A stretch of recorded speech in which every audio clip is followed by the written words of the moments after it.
All right, diving into the world of Freemasonry today. And no, we're not talking about those old dusty books. Right, right. We've got something special for this deep dive.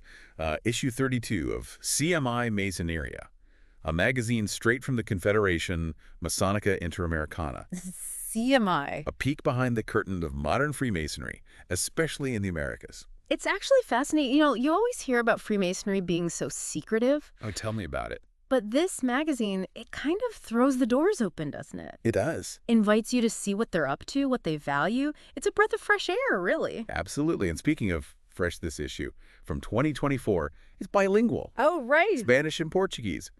Shows you the reach of the CMI across the Americas. Building bridges, right? Across languages, across cultures, that's really at the heart of their mission. And speaking of bridges, let's talk about Lito Porto Porto's message, the mensaje ejecutivo. He doesn't tiptoe around the whole issue of division within Freemasonry, does he? No, he really doesn't. You've got to remember, like any organization with a long history, Sure. there are bound to be disagreements, even splits. Right. Porto is calling for a more, I'd say, forward-thinking approach, Yeah. focusing on what unites them, not what divides them. It's almost like he's stepping into this mediator role. Listen to this line. The will to forgive and rebuild can transform our communities.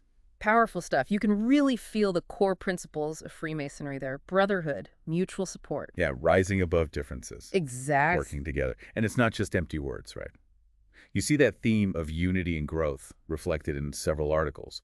The Santo Arco Real de Jerusalem, for example. That's right. They're booming. New chapters expanding their reach. There's even one called Phoenix del Delta de Judá, N degree 6. That's quite a name. Isn't it? It is. But it's more than just symbolic, this growth. Take the pre-agreement signed between the two Ecuadorian Masonic bodies. That's tangible action, you know? Absolutely, bridging that divide. And speaking of action, let's talk about Eloy Alfaro. What an inspiring figure. This article about him, just incredible. Yeah. Prominent Freemason, former president of Ecuador, dedicated his life to fighting ignorance, championed freedom of thought. He really embodies that ideal of putting Masonic values into practice, doesn't he? He does. The article even describes his life as, and this is a quote, the ideal of transcendence to which true initiation aspires. Powerful stuff. Now, let's switch gears a bit, get an insider's perspective. We have this interview with MRH Ismael Carmona Splinker, Yes. president of CMI Zone 1. And it's worth noting that Zone 1, a pretty significant region, just recently became entirely Mexican. Oh, that's right, as decided in Cartagena. Exactly. So Splinker, he's leading Zone 1 into a new era. And his background fascinating. An educator and a lawyer. It speaks volumes, doesn't it? It does, about knowledge, justice values that are really important in Freemasonry. Absolutely. And he talks about this, the challenge of bridging cultural differences. Right. Understanding the nature of Mexican thought. He's not shying away from those complexities. Not at all. But he's also optimistic, wouldn't you say? Yeah. Emphasizing open communication, collaboration. Oh, definitely. He even hints at exciting plans for the upcoming CMI assembly, possibly in Cancun. Cancun. It's all about creating that welcoming environment for everyone. Cancun. Talk about welcoming environments, huh? And speaking of welcoming, Splinker's emphasis on education, right? Yeah. It brings us to another interesting article in this magazine, the one about the Academia Interamericana de Estudios Masónicos. Did you get that right? I think so. I hope so. The Inter-American Academy of Masonic Studies. Right. It's a mouthful. It is a mouthful, isn't it? But it just goes to show you there's so much more to Freemasonry than, rituals and symbols. Well, absolutely. It's about expanding your mind. Absolutely. This academy, I think it has the potential to be a real force. Think about like the Royal Society back in the day. Challenging the status quo, sparking new ideas. Pushing those boundaries. Exactly. Which, by the way, ties in perfectly with what Splinker was saying about education being the only path towards our objectives. Yeah. He's all about growth, isn't he? He is, yeah. Now, get ready for a little bit of a change of pace here, because we have this really heartfelt tribute to Ernesto Ahumada Trujillo, written by Ilario Serrano Almeida. This one really got to me. You can just feel the respect and warmth in Almeida's words. Yeah. Trujillo was obviously a giant in the world of Freemasonry. Absolutely. Dedicated his life to the organization, held many leadership roles, contributed significantly to both the Scottish Rite and the York Rite. There's this one line that really stuck with me. He talks about Trujillo's immense love for our order and its members, and then his dedication to the search for truth, culture, and beauty. Beautiful. Isn't it? It really captures the essence of Freemasonry, doesn't it? It does. It's not just what happens behind closed doors. Right. It's about taking those values, those principles, out into the world. Making a difference. Exactly. And speaking of making a difference, I love how this magazine highlights, local stories, personal reflections. The day of the Freemason celebration, for example, in Mato Grosso, Brazil. Oh, yeah.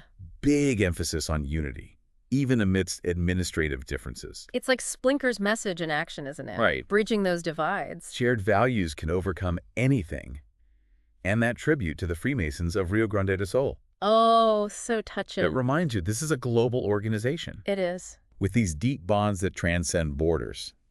And speaking of strengthening those bonds, there's a fascinating piece about effective Masonic education in Querétaro, Mexico. Yes. Again, that link to the Inter-American Academy. Absolutely. They even talk about an exhibition celebrating 90 years of Freemasonry in Querétaro. Like a lot of public interest. Which is key, right? It is. Demystifying the organization, showing the world what they're really all about. Exactly. Yeah. Okay, get this. The story of Andres Cassard.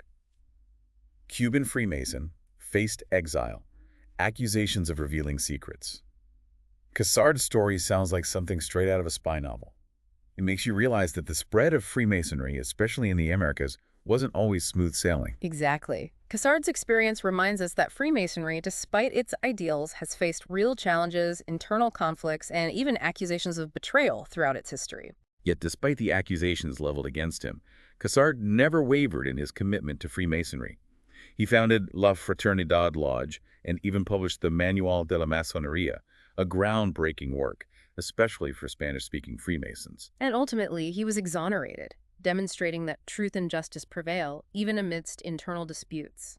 His story highlights the importance of upholding those values, even when confronting difficult situations. It's a powerful reminder that those core values of brotherhood and mutual support can withstand even the most challenging trials.